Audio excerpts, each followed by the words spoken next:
Good mythical morning, everybody. I'm so glad that you can join me today. It's actually 10 a.m. when I'm recording, almost 10 a.m. when I'm recording this video, so that's why I said good morning. But that's besides the point. The point is that today we're going to be talking about Patanjali's Ashtanga Yoga, which is a philosophy or like a set of rules and regulations, habits, and actions that have a very peculiar effect on the human being who's performing it. But let's not get too ahead of ourselves. So we're going to be talking about Ashtanga Yoga of Patanjali. First and foremost, who is Patanjali? It's very important whenever we're coming across new teachings to examine the person from whom these teachings come from.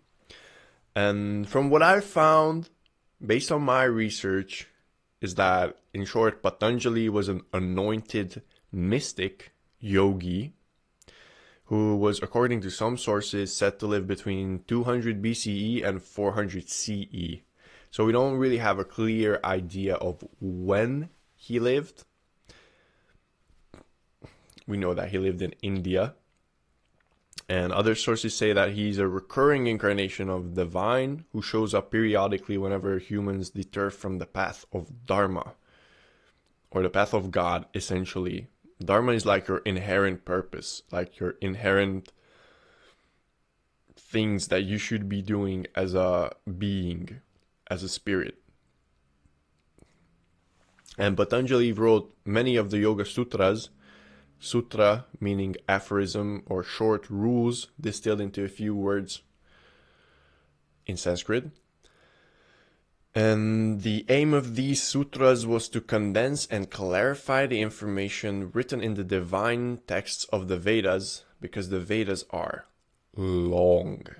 Like, thoroughly examining and embodying and just truly getting the depths of the Vedic literature in its totality takes multiple lifetimes. That's not just a one-stop shop on Earth type deal. That's multiple lifetimes, or multiple heavenly lifetimes, which are even greater than those on Earth. But let's not get into that. The point is that he came down here and he extracted what's necessary from these Vedic texts and distilled it in its purest form that he could. Yeah, to make it digestible for people at that time period. His main aim was to reach the highest state of awareness or spiritual bliss within through certain practices and regulative principles. So,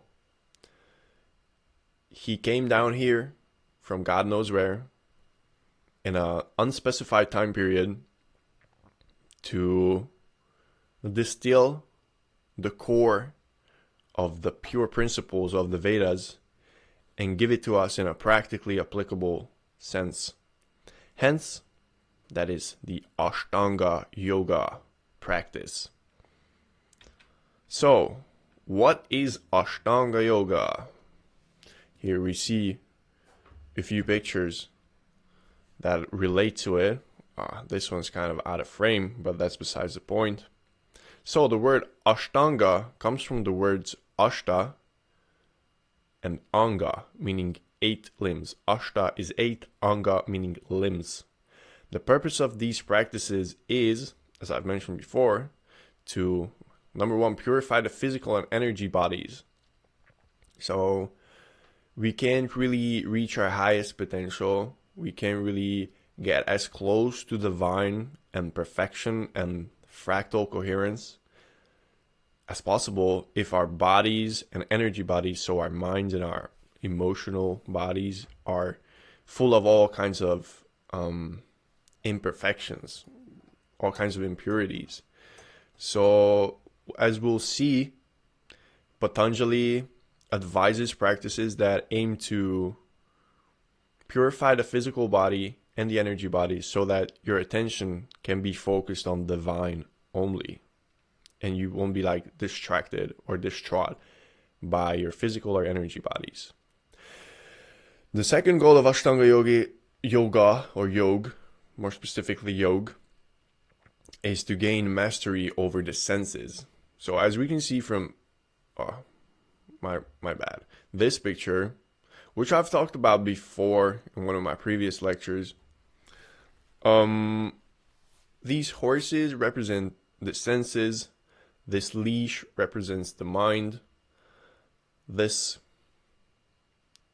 carousal person, I don't know the English expression for that, I'm sorry, represents the intelligence, or like the one who's trying to like hold these all together. And this is supposed to be your spirit, who's just in the backseat in awe of what's happening with you. And by practicing Ashtanga Yoga, you'll be in control of the horses. Like your leash will be like strengthened, your horses will be calm, your intelligence will know where to guide them, and your spirit will be pleased. And number 3 is to see through the world of illusions, or Maya. So like by purifying your body and by expressing control over your senses and mastering yourself and your inner being, and by abiding in the stillness and presence of God that is within you, you'll see through the world of illusions. You'll see things that you haven't seen before because your mind was just constantly distracted and you were constantly restless. And once you just have the ability to be at peace, master yourself, and be at least somewhat pure, you'll see things that you haven't even thought of before. And you'll experience things that you haven't even thought were possible before. And through the practices of Ashtanga Yoga, you can achieve that. So, let's move forward. What are the 8 limbs of this mystical practice of Ashtanga Yoga? So, the 8 limbs are, number 1, the Yamas, which are, well, in this picture I listed like the 5 social ethics which you have to abide by in order to gain mastery over your senses and purify your body. And these 5 are ahimsa, or kindness, or like non-harm to others and yourself; satya, or truthfulness; asteya, non-stealing; brahmacharya, moderation; and aparigraha, generosity.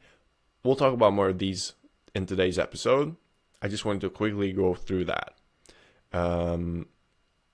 Number 2 are the niyamas, or the 5 personal practices, which are saucha, or purity; santosha, or contentment; tapas, austerity; svadhyaya, self-study; and ishvara pranidhana, or surrender to divine and service to divine. Number 3 are asanas, or postures, which are easy, comfortable positions of the body connecting the mind and the spirit to experience stillness and infinity. So, yeah, that's pretty self-explanatory. And these these 3 relate to purifying the body, the mind, and calming down the senses. This one too. Number 4 is pranayama, mindful breathing, honoring the breath to uncover the light within. You know, the breath is our, like, human organism's connection to the spirit realm, to be honest. Once you've, like, exhaled your last breath is when your spirit leaves your body. Like, it is literally through the breath that we connect our spirits with our bodies. So honoring the breath, breathing mindfully, and just mastering the breath is very beneficial practice. And it's a pretty high level practice. Even though everybody breathes, it's actually very important how you breathe. So, number 5 is pratyahara, or turning inward, providing alternate inner point of attraction, like breath, chakra, to senses to go inward. Basically, as far as I know, pratyahara means detaching from the senses. So like putting your focus on your inner world rather than the outside world. So instead of the impulses from sensory inputs, you focus on your inner world. And I mean, yeah, that's pretty much what you do. It's hard to explain with words, but once you have a kind of a sense of it, and once you've been practicing the yamas, the niyamas, the asanas, and the pranayama, then you can like kind of tap into the, like, once your body, mind, emotions, and spirit are calm, and you can just sit in one place in peace, in a calm, collected, centered, undisturbed way, then you can like detach from external stimuli and focus on the inner world of pure bliss. And that leads to number 6, dharana, or concentration, just focus and attention. Once you're in this state of stillness and purity, you have to constantly maintain your attention, your focus, your presence as intensely as humanly possible. And then comes the 7th part, which is the dhyana, or deconcentration, which is dropping all of the efforts and letting go. Once you put in all the work, you just gotta let go. Stay present, but let go of everything, every expectation, everything that you've been doing, everything that you thought you knew, and just embrace what God has to offer. And consequently, you'll experience samadhi, or pure bliss, which is a constant, complete harmony of the self with the universe, or God, or divine law, or perfect fractal coherence. This is the highest level, and all these steps build on top of each other. So you need number 1 to reach number 2, you need number 2 to reach number 3, you need number 3 to reach number 4, you need number 4 to reach number 5, you need number 5 to reach number 6, you need number 6 to reach number 7, and you need number 7 to reach number 8. And doing these things collectively, all together, trying your best to like adhere to all of these things and practice them, will lead to you escaping the matrix and reaching self-realization. So, since this is a lot of stuff to talk about, I mean, darn it, this is a lot. Today we're just going to be going through the yamas first, or the 5 social ethics that an aspiring yogi needs to adhere to in order to reach fulfillment in this life. Here's a beautiful picture of a black and a white swan, or like 2 white swans, and a Buddha meditating with 1, 2, 3, 4, 5, 6, 7 snakes, which represent the 7 chakras, with a little glow around his head, sitting in a lotus position, in a lotus, representing him having mastery over his Kundalini Shakti, him reaching a high state of spiritual awareness through awakening his Kundalini through his 7 chakras. So, Yama and Niyama, actually just Yama. Patanjali's regulative principles for spiritual progress. So, the 5 yamas, what should the yogi abstain from? As we've said before, it's ahimsa, satya, asteya, brahmacharya, and aparigraha. Let's start with ahimsa. I found this beautiful, wonderful, amazing picture of a cow with a rainbow behind her. Oh my god. I love this picture so much. Whenever I look at it, it just makes me happy. And it's actually a double rainbow.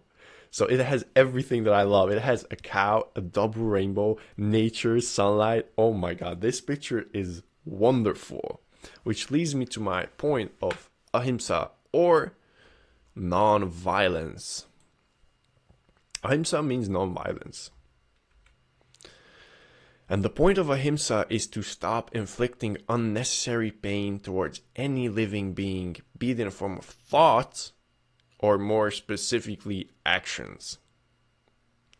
So, yeah, killing this little boy or this little girl for its flesh so that you can feed your body its flesh is gruesome and not really coherent with divine law. Just look at this little fellow. Why would you want to murder him brutally and butcher him and skin him alive? Her. I mean, yeah, I think it's her. Ah, gross. So abstain from violence as much as you can. Another crucial aspect of ahimsa is the non-interference. One must not force one's will upon others or deter them from their spiritual path or whatever kind of path that they're on. Like, you shouldn't forcefully impede your will on others. You should respect God's gift of free will and let them do how they please. But also, like, inform them of what you've experienced and learned to be working to reach a certain goal.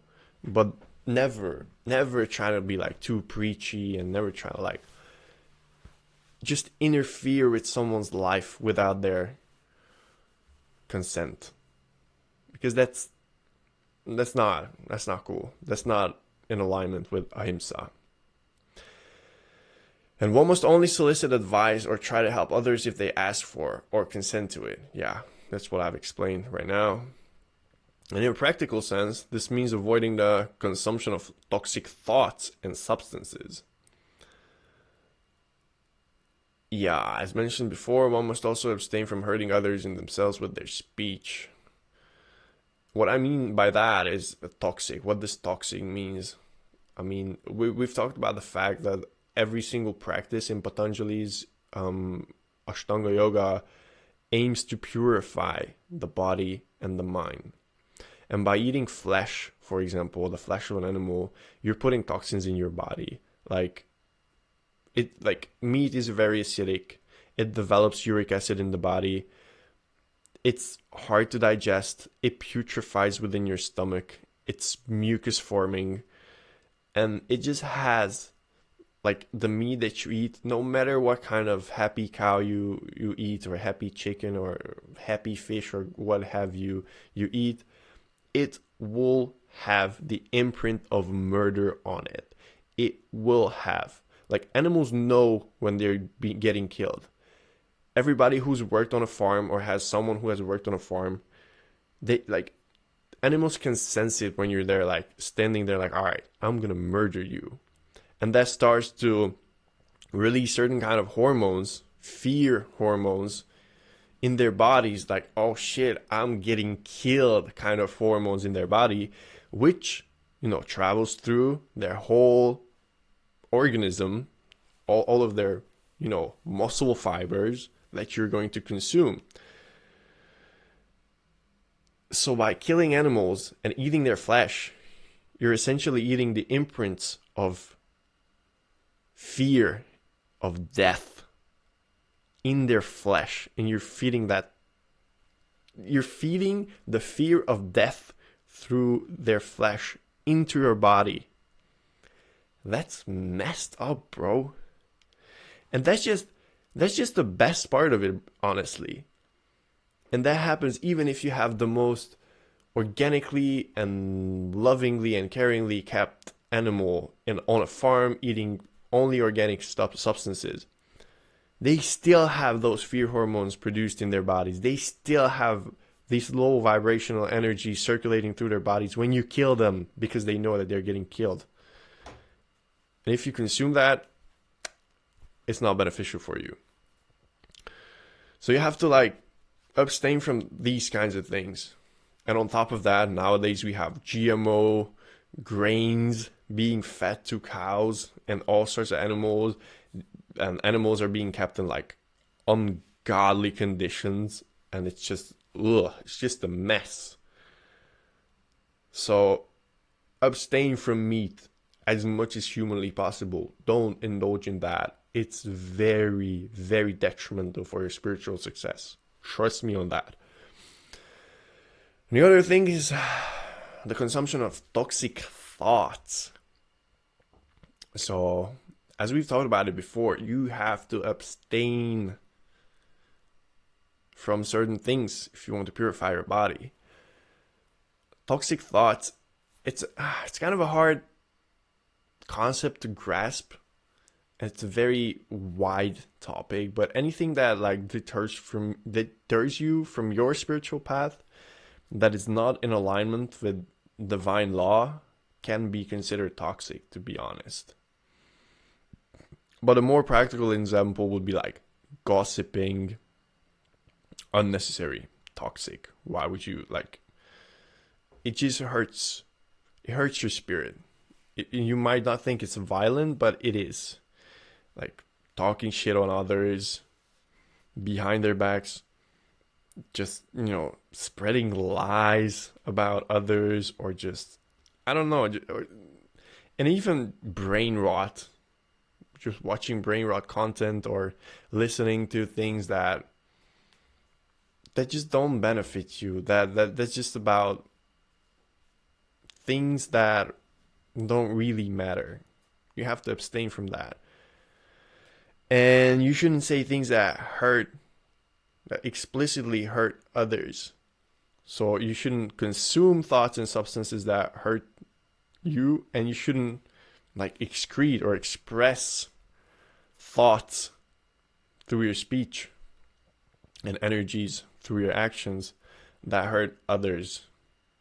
You should just be a chill guy, kinda, and grow within, and try and help others who are willing to listen to you grow within, and thus raise yourself and others like that.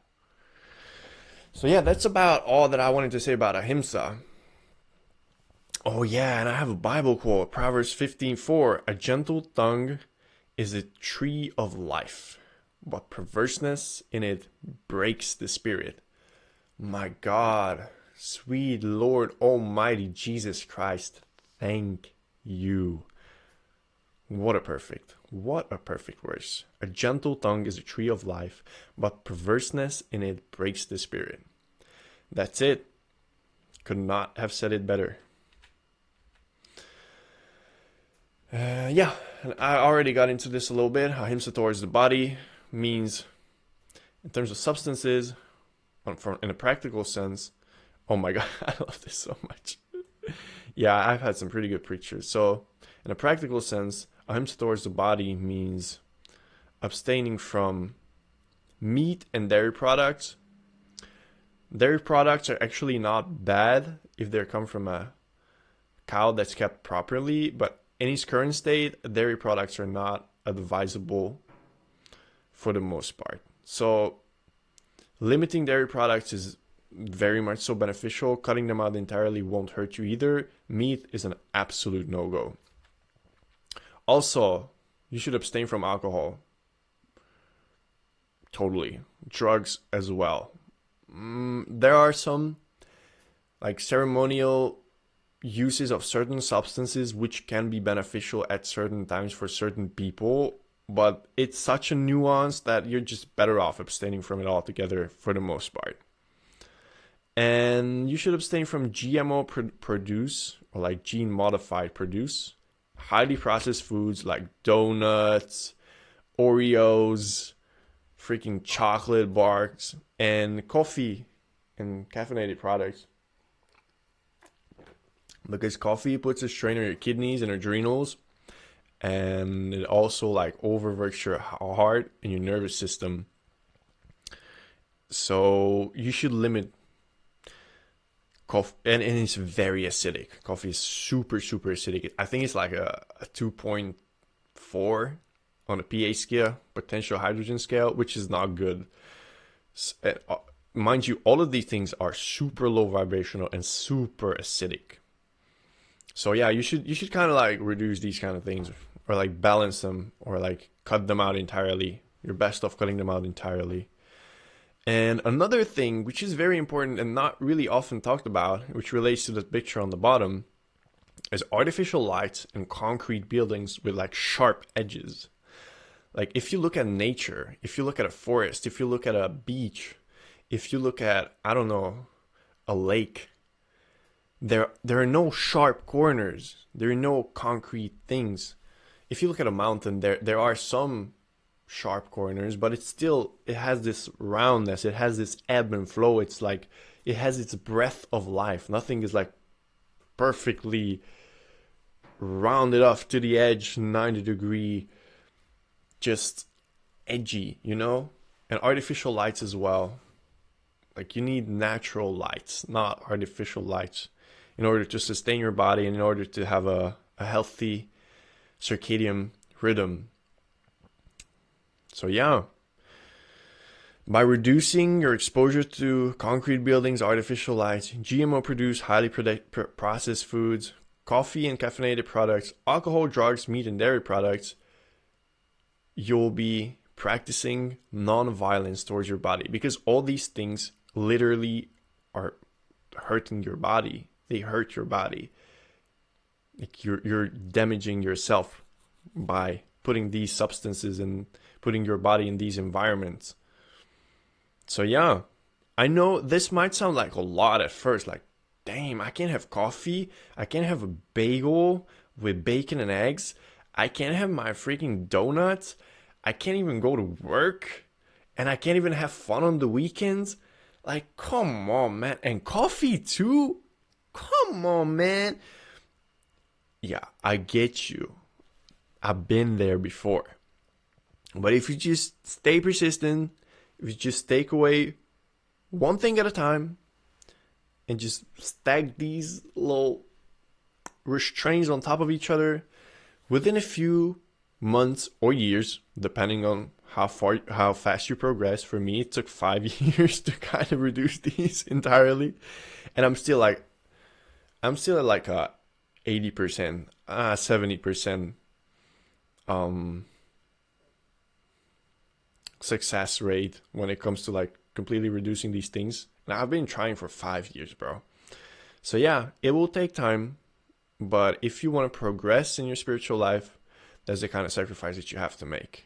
And another thing is that if you do limit these things and if you do abstain from them, your senses will purify, and the simpler things of life will feel 1,000,000,000 times better, and eventually you won't even have the craving for these kind of impulses, because you'll see it clearly that, wow, these things just hurt me. I don't derive pleasure from these things. These are just harmful. They're straight up harmful to me.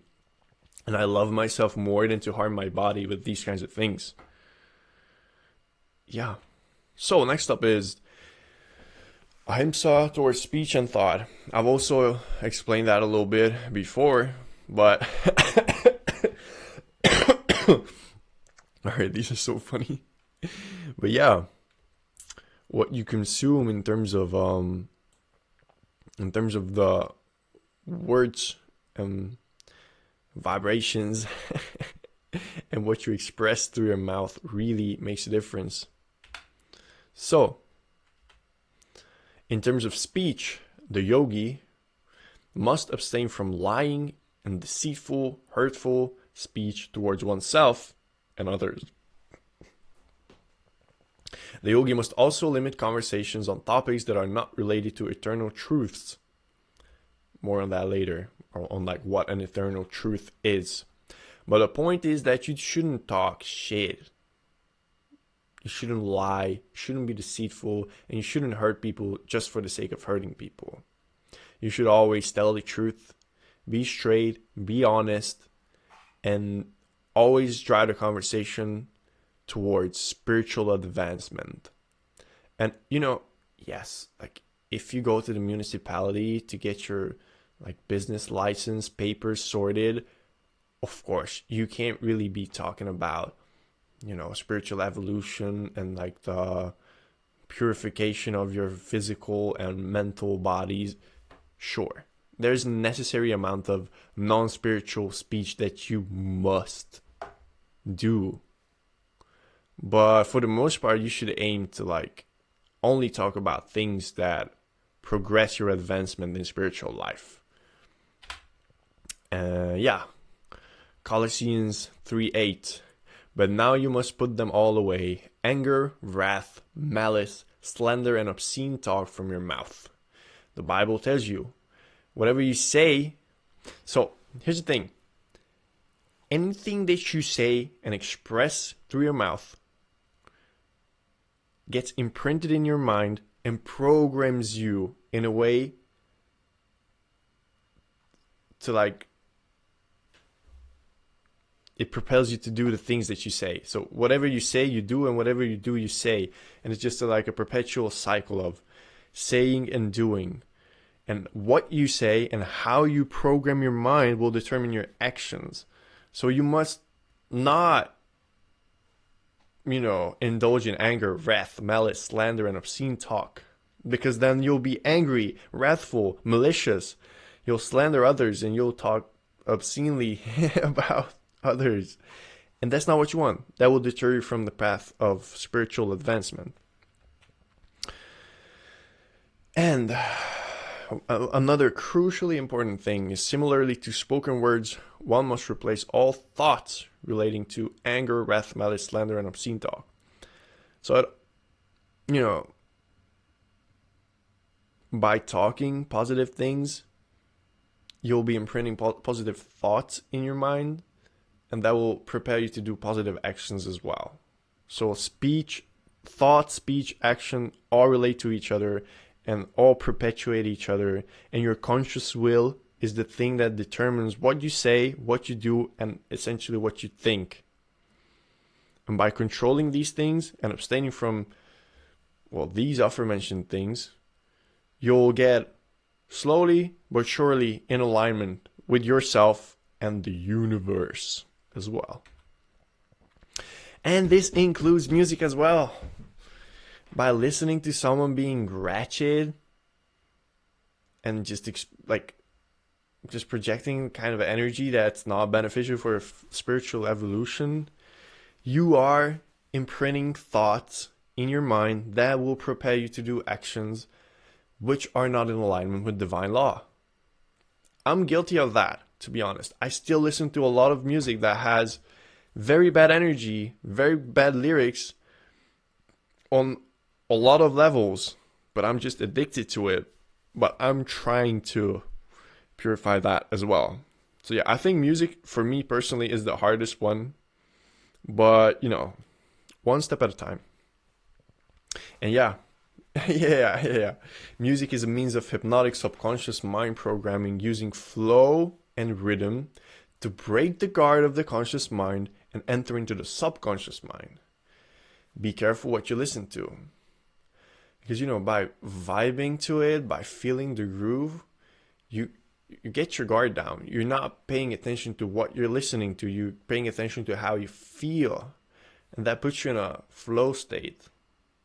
You're not in a rational, conscious state. You're in a flow state, and you're open. You open your mind up to whatever it is that the music is trying to imprint in your subconscious mind. And your subconscious mind determines a lot of how you feel and how you act in the world. So be careful with the music you listen to. So yeah. Our next topic is going to be, I like this picture, Satya, or the truth. Always speak the truth and nothing else. Satya means truth. One must always speak and think the truth in order to remain on the path of Dharma. Dharma meaning your inherent purpose, or what you're inherently supposed to do, and the actions that are in alignment with God's will and the laws of the universe, and the unchanging laws of the universe. That's Dharma. That's your inherent purpose as a spirit.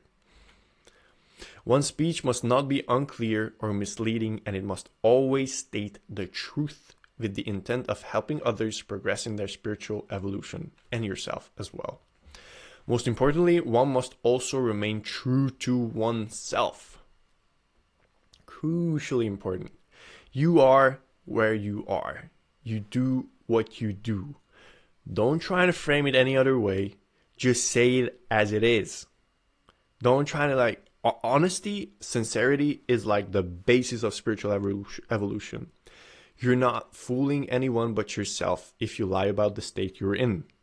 You do what you do, and you are what you are. You think what you think. You feel what you feel. Okay. You are there. It's okay.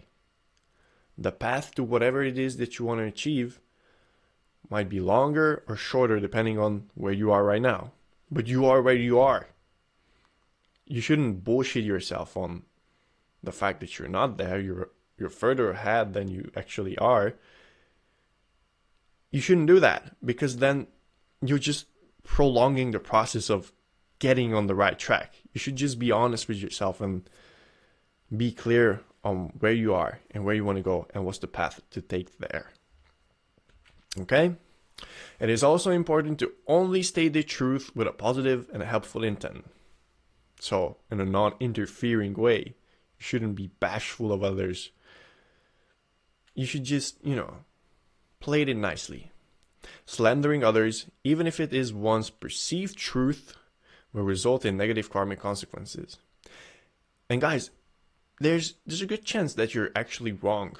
There's a good chance that whatever you believe to be true is actually not true, or might not be 100% true in the case that you're trying to express it. So by slandering others and by pushing your personally perceived truth on others, that's just bad juju. That's bad karma. You shouldn't want that. You have to play it in a way that they can take it in, digest it, and make a conclusion for themselves. You shouldn't my truth is true and your truth is not, to people. And I see a lot of religious folks do that, and I don't like that. So yeah, I just wanted to get that out of the way as well. And then we get to a little more advanced, a little more complicated topic, is that another crucially important fact about Satya is that there is a difference between facts and truths. And I would like to use divine Prashant Trivedi's analogy to illustrate this point. Prashant Trivedi is Kalki avatar. He's the most divine, most precious, greatest, nicest, most advanced,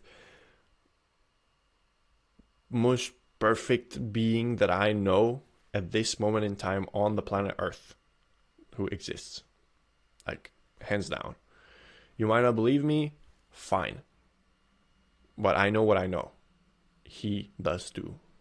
So, what he said, what are facts and what are truths? So, based on what I interpret from what he said,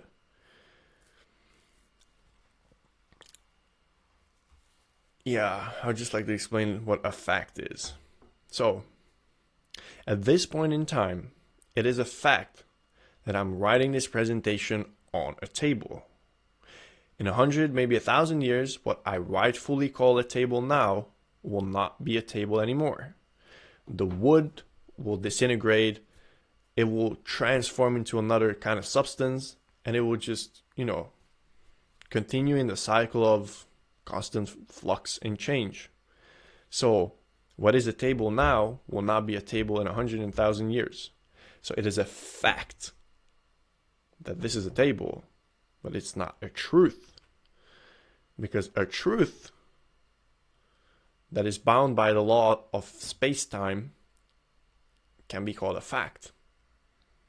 So it's true that this is a table, but in 1,000 years, it might be in a different place, in a different kind of form.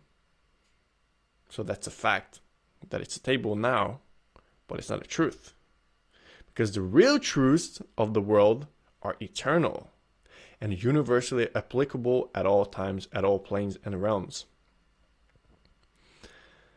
These truths detail the existence of spirit and its relation to the material world. So everything that all the Vedic texts talk about. And these are the things like karma, dharma, and the gunas, to name a few. So karma is like cause and effect. That doesn't change.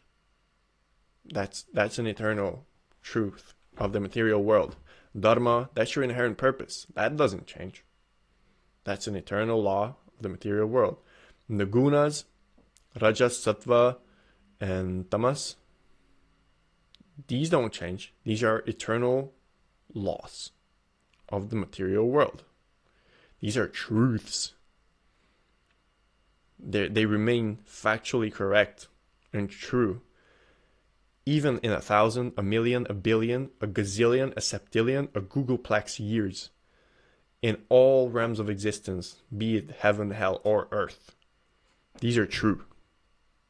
Regardless of any kind of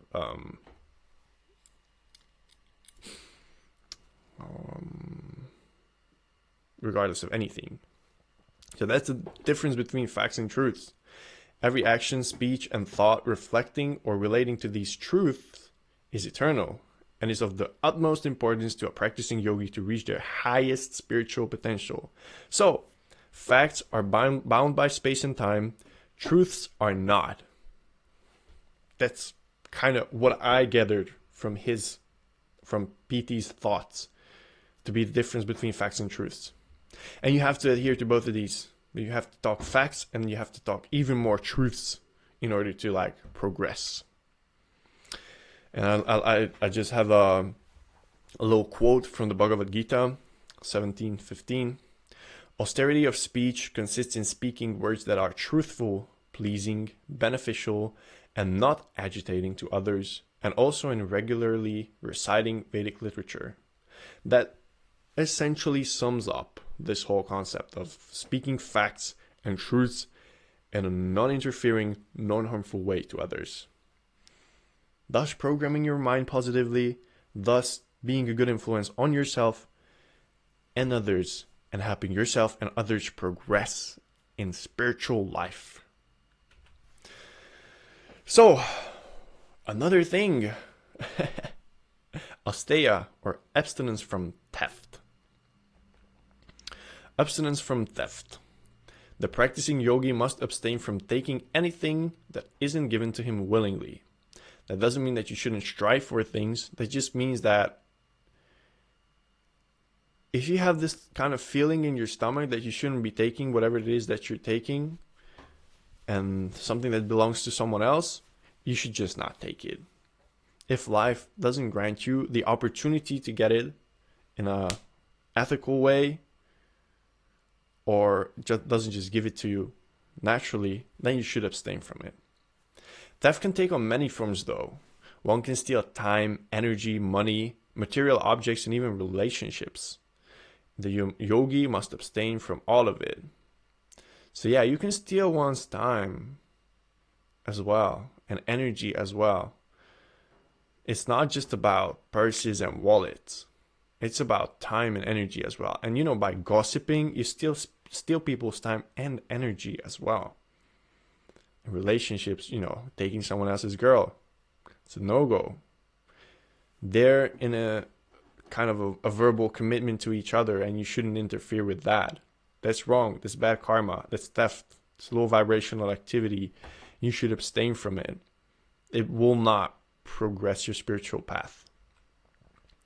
And taking information from someone else without giving them credit and using it for one's own selfish purposes is also a form of theft. So you cannot abstain from taking information from someone else because everything that has ever been said, thought of, is already out there in the ether. You can't think of anything new, essentially. You can make a new configuration of already existing things, but you cannot think of anything new. So inevitably will be taking information from someone else. Sure, that's okay. That's fine. But you should always give credit to whoever you took it from, you personally. And you shouldn't be boastful and prideful of someone else's collection of thoughts. You shouldn't present them in a way that as if you were the one coming up with it when you're really not. So yeah, that's a form of theft. It's like intellectual theft, and it will backfire at all times. So one has to adhere to these ideals presented in order to establish and strengthen connection with divine. Yeah, that's about what I gathered about the abstinence of theft, or asteya, which is the third yama out of the 5. And yeah, here we have an interesting one. Number 4, brahmacharya, or sexual control. Oh my. All right. So yeah. Oh, this is a vast topic. This is a very vast topic. And I'm just gonna briefly touch it today because it's a long one. And I don't wanna, like, I'm giving you a lot of information to begin with, and I don't wanna override your software even more. So let's just do a little etymology and just try to figure out what brahmacharya, the word brahmacharya, means in English. So in Vedic mythology, Brahma is known to be the creator of the material universe. Out of the 3 dominant forces, or gunas, as I've mentioned before, controlling the universe, Brahma is representative of Rajas, or the mode of passion. So there's a mode of goodness, there's a mode of passion, and then there's a mode of ignorance. Sattva, Rajas, and Tamas. And Brahma is the one who creates. He's a Rajas, or passion. So what's the biggest creative force in the material universe? That is also the root of all passion. What do you think it is? Sexual desire. Sexual desire is the greatest driving force of passion, and creating another sentient being, or leaving creation altogether, more on that later, is the greatest act of creation known to man. Right?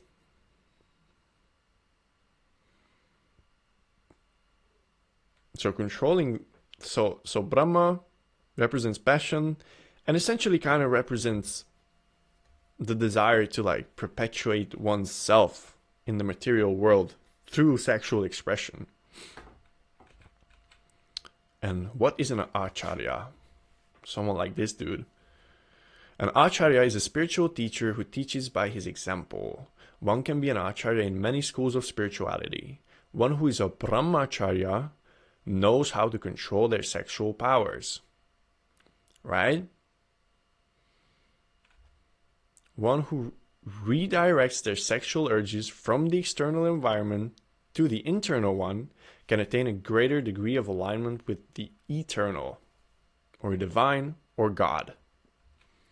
In short, whoever is in total control of his/her sexual powers is known to be a brahmacharya. So by not spilling the cup of Hermes, by not spilling your seed, by being in control with your sexual desires, and redirecting your thoughts from expressing it externally, i.e. having sex with women or men or toys or whatever, and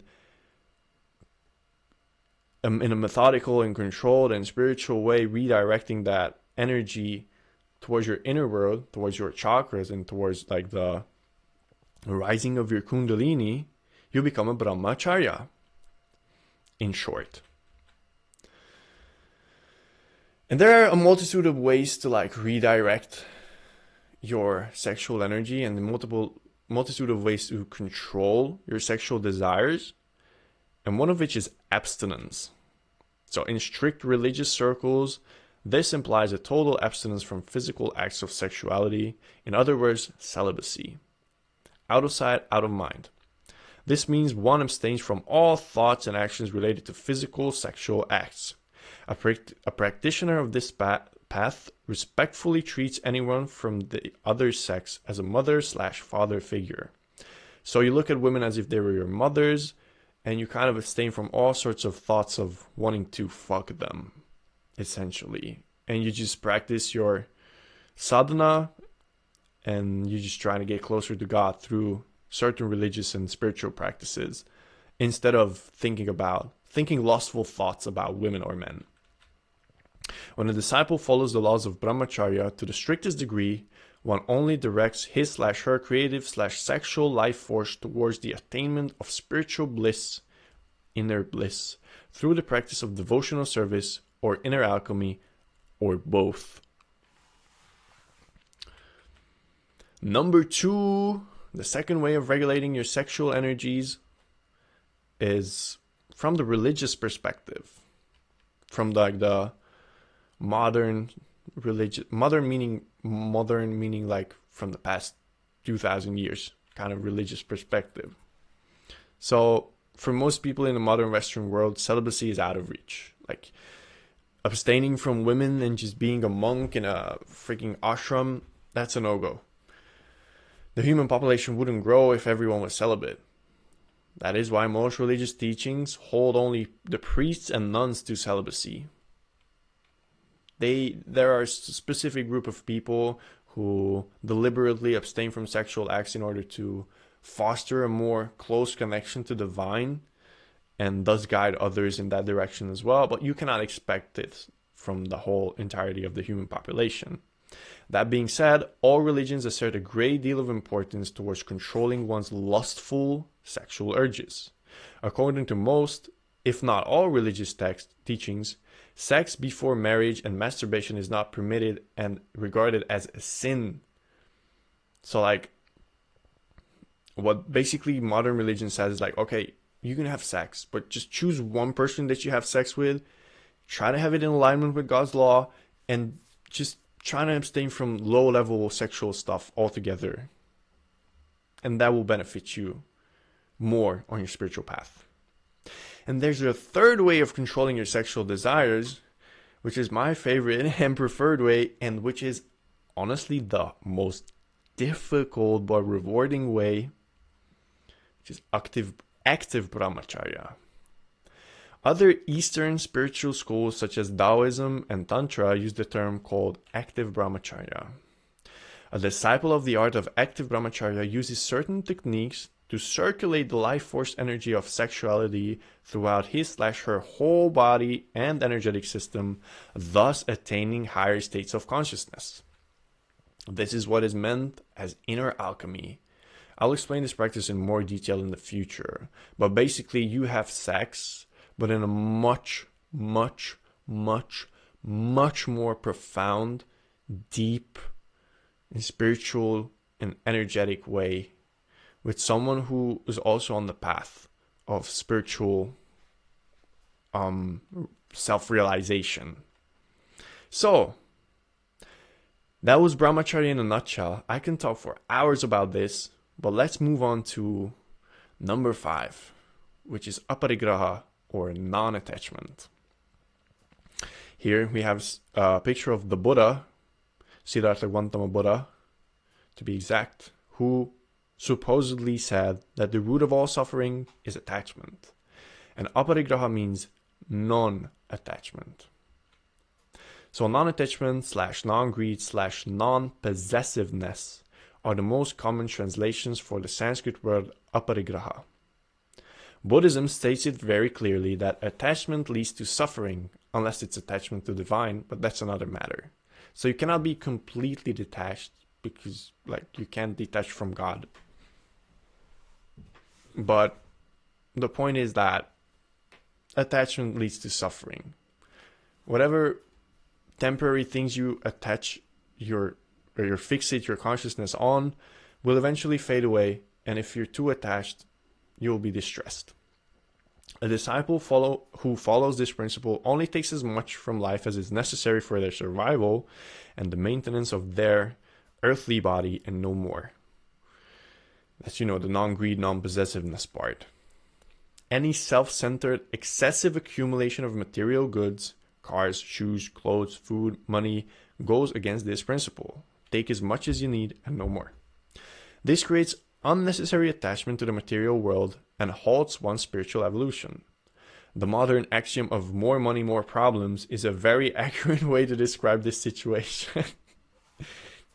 Yeah, the more stuff you have, the more problems you have, the more headaches you have, the more your attention being spread out and not on your inner world and not on your inner spiritual path, but rather on the external things which are always bound to change, which are always bound to fluctuate, which are always bound to be destroyed and recreated. So you can't be attached and too focused on external things. So yeah, This is aparigraha in a nutshell. And there's also a very important thing about purifying yourself and your, following the yamas, which is emotional release. In a more subtle sense, one must also let go of heavy emotions and on a higher level, thoughts related to temporary matters as much as possible. So this means detaching from certain traumatic experiences. It doesn't mean that you ignore them. That means you embrace them, you live through them, and you let go of them. You have to release, you have to detach from the emotions and traumas that hold you back in life. Because they weigh you down. They literally weigh your spirit down. And another key aspect of aparigraha is that one must only use what is willingly given to him/her to serve divine. It is only through devotional service that a yogi can leave the confinements of the material world. There is no other sustainable alternative. So only take as much as you're given, and only use whatever you're given to serve God or divine, and let go of all the things that don't serve you in the path of serving God and divine. So yeah, the goal of following the yamas, as I've mentioned before many times throughout this presentation, is to align with the natural flow of the universe, or the Tao, as the Chinese say. And the yogi who aligns with the divine flow of the universe and aligns to the guidelines of the yamas does not interrupt the flow of the universe or of creation with his selfish desires. Rather, he swims effortlessly and willingly in alignment with the great, eternal, ever-present cosmic flow of the Tao. Wu Wei Wu, I think that's how you say it. Action through non-action. I'm not quite sure about that, but that's like a Taoist quote. That's the kind of state that you want to be in. And yes, that was the end of my presentation. It's a lot to digest. I given you a heavy one today as well. And this is just the first limb of the 8 limbs of Ashtanga Yoga. So this is going to be an interesting adventure, and I truly, truly hope that you got something valuable out of it. I'm really glad that you guys joined me today. I wish you the best. Please try and practice everything that I say. Don't just listen to it. And let me know what you think. And let me know what you do. And let me know if you want more. Thank you for tuning in. Love you all. Wishing you the best. May God bless you with spiritual aspirations. And may God help you escape the matrix. See you next time. Peace out.